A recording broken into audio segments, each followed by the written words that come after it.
사측이 올해 외주화 계획을 공식화했습니다. 사측이 기재부에 제출한 계획을 보면 정원 조정으로 722명, 인력과 조직 축소 801명 등 1,500여 명에 이릅니다.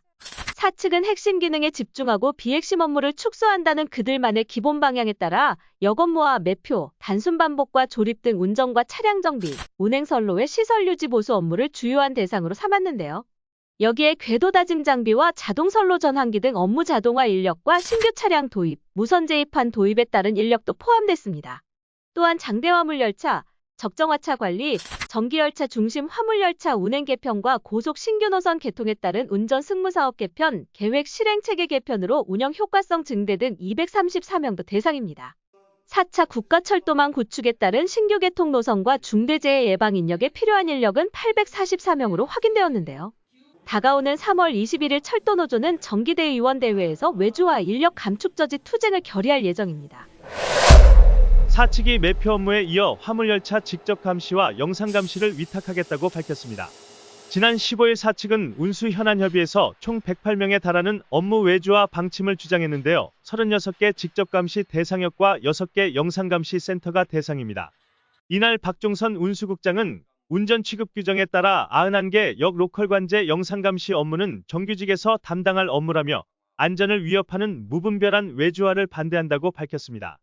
또한 영상감시센터 외주 위탁에 반대하며 조합원 의견 수렴 과정에 들어가겠다고 강조했습니다. 박종선 국장은 열차 감시 외주 업무 중 승강장 질서 유지는 정규직의 업무 범위와 겹치는 등 위탁 업무 범위가 모호하다며 명확히 구분할 필요가 있다고 덧붙였습니다.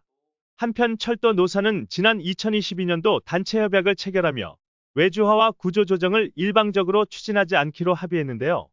철도노조는 오는 3월 21일 정기대의원 대회에서 외주화 인력 감축 저지 투쟁을 확정할 예정입니다. 궤도협의회 소속 승무대표자들이 긴급회의를 열고 감시 카메라 저지 투쟁을 강화키로 했습니다. 지난 14일 회의에는 철도노조를 비롯해 서울, 부산, 대전, 광주 등 궤도노동조합이 참석했는데요.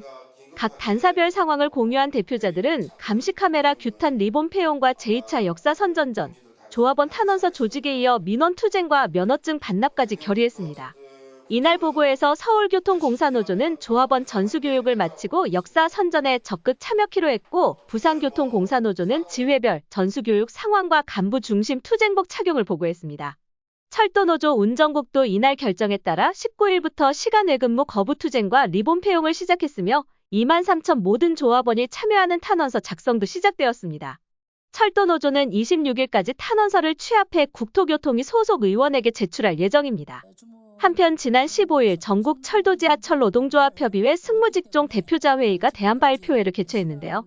전국 궤도 승무조합원 110여 명이 지켜보는 가운데 열린 바일표회에서 조현민 변호사는 영상기록 장치에 대한 설치 기준과 방법을 하위법령에 위임하고 있어 해당 조항을 의무조항이라고 해석한 감사원의 지적은 부당하다며 해당 조항을 의무로 해석한다면 과잉금지 원칙을 위반하여 승무조합원의 기본권을 침해할 것이라고 비판했습니다.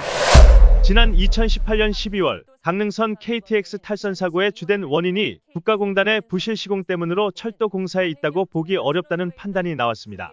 지난 15일 서울행정법원은 국토부가 처분 사유로 삼은 철도공사의 전동기 전압 전류 점검 미시행 또는 단자류 배선 정비 상태 미점검과 이 사건 사고 사이의 인과관계가 인정된다고 보기에 부족하고 이를 인정할 증거가 없다고 밝혔는데요.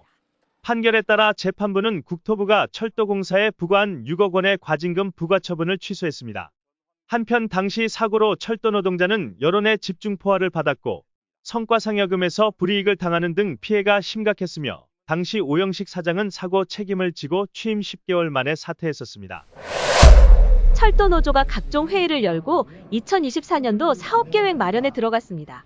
지난 22일 집행부 수련회에서 정책실은 2024년도 주요 사업으로 정원 감축을 포함한 인력 감축, 4조 2교대 전면 시행, 임단협 쟁취, 철산법 계약 저지, 철도안전법 개정, 수서행 KTX와 민영화 저지를 포함한 공공철도 확대, 직종과 지부 조직 역량 강화를 계획안으로 제출했는데요. 여기에 총인건비의 문제점을 공론화하고 성과급 지급기준 노사합의 이행과 직무급제 저지도 주요 사업이라고 밝혔습니다. 이날 정책실은 4월 총선 이후 윤석열 정부와 국민의힘이 철산법 개혁에 나설 가능성이 있다며 철도안전법 개정과 결합한 사업 계획을 언급했습니다. 이 밖에 정책실은 노사합의 사항인 승진 TF 운영을 비롯해 현장 의견 수렴을 전제로 한 임금 요구안을 조속히 마련하겠다고 다짐했습니다. 한편 철도노조는 25일 중집회의를 거쳐 초안을 마련하고 토론을 거쳐 3월 21일 정기대의원 대회에서 2024년도 사업을 확정할 예정입니다.